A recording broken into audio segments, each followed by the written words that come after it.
That's my big concern with Ozempic is let's just pretend for a second that it's a miracle drug and there are functionally zero side effects and it works great. Just pretend. What concerns me is that people don't experience the identity change necessary to live out the steps that keep you healthy. Does that make sense? Mm-hmm. I'm not concerned that I'm going to become obese because I have worked so hard that I have mentally changed who I am. I work out.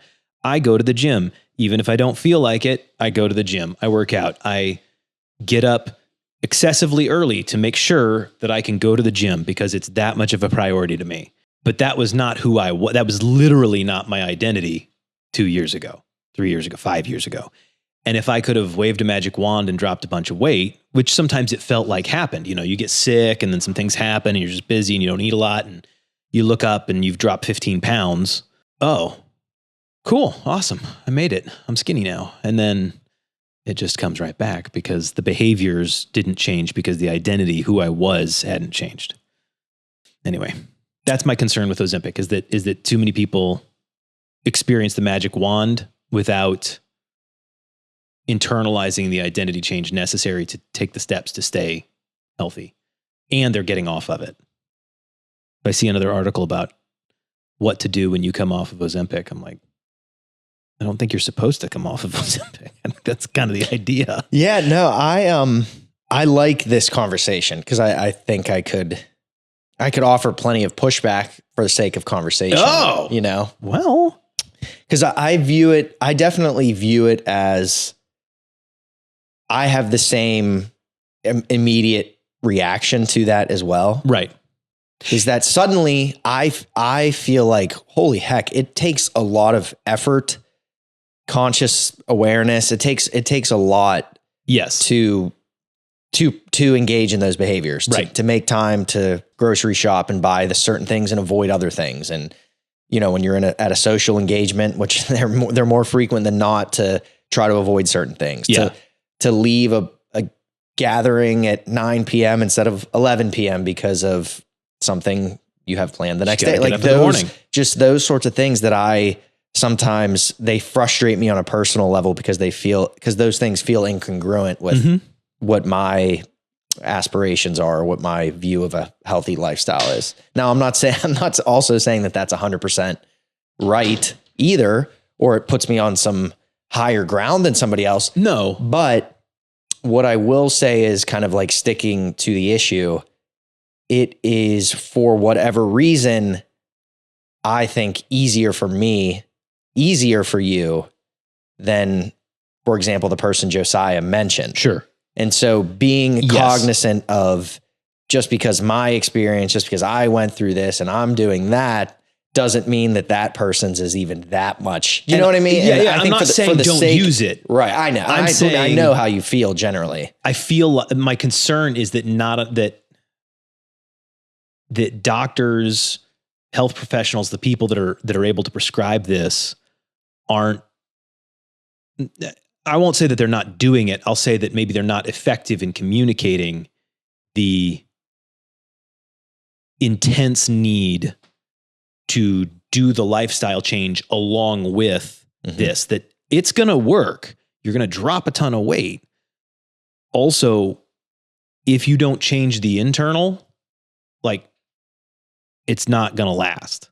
Does that make sense? Yeah. I'm not saying don't use it. Yeah. The part that I can't get past is just that there hasn't been anything to this point that I'm aware of that has enabled people to begin to make easier conscious choices over those decisions. That's why it's like, that's kind of where the buck stops for me, is that whenever somebody's deciding I'm going to lose weight, right, I'm going to, start lifting more, I'm going to start shopping this way, I'm going to start doing that. They have all that. It's information overload. It's decision overload.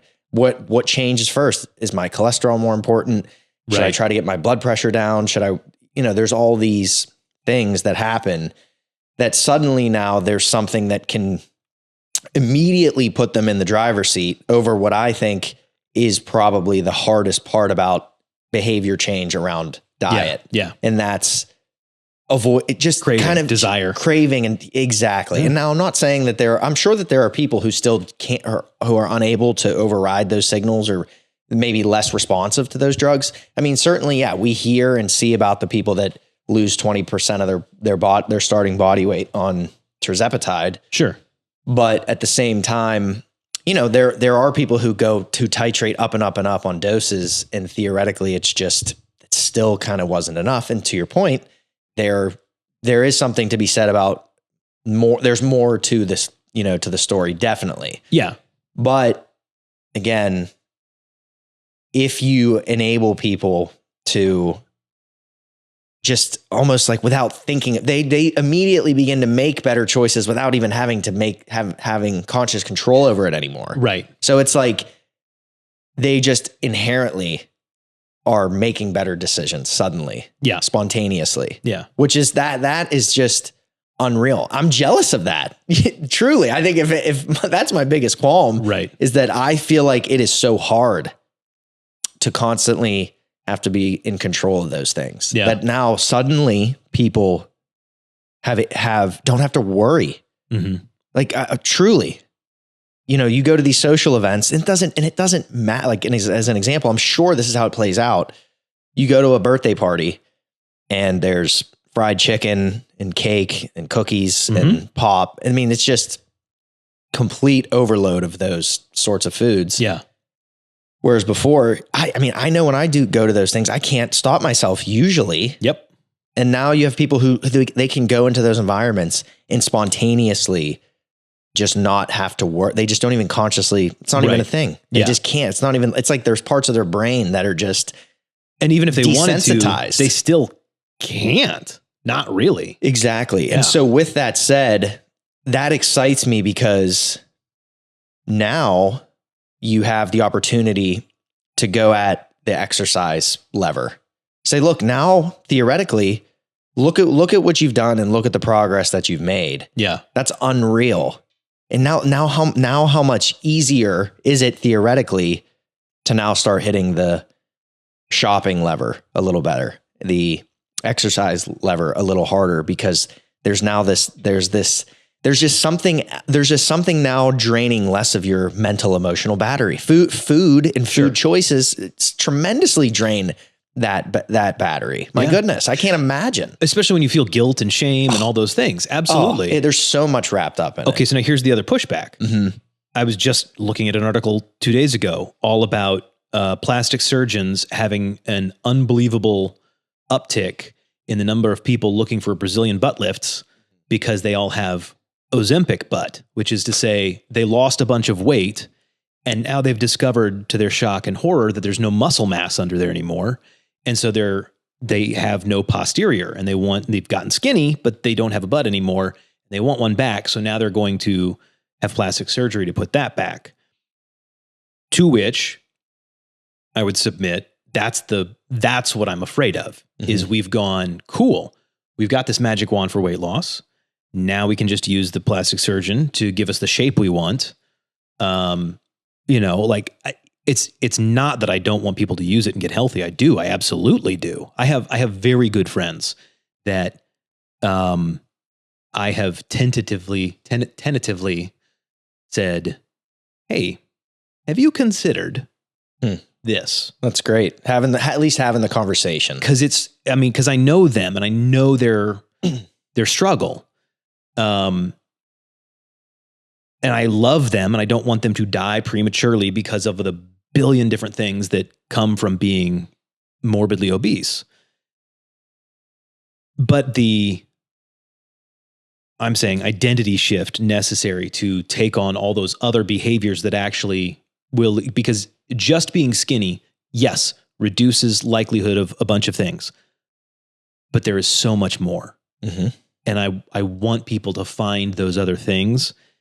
I worry that in our instant gratification world that we're missing that.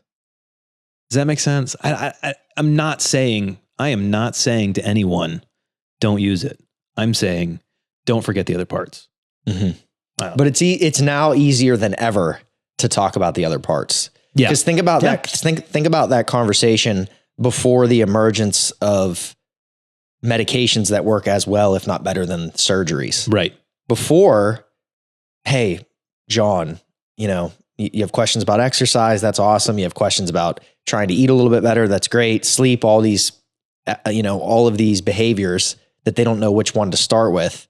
And again, you theoretically dampen the food choice side of things. And now suddenly John's ready to talk about theoretically. That's my idealistic view, is that because the one is at least a bit dampened, not saying that you don't talk about the importance of, you know, a varied diet and all those sorts of things. It's just that because of the dampening of the loudest thing, you can say, hey, that's great. But now look at what's possible, because you have the wherewithal to focus on exercise. You have the energy now to think about sleep a little bit. You know, that's what's exciting. You're right. The same thing that scares you excites me. Yeah. You know, and so I think I think that's a cool, I don't know. I think that's a pretty cool dynamic. It's admittedly hard to separate the element of, you hear Ozempic or you hear one of these drugs and you immediately jump to, like,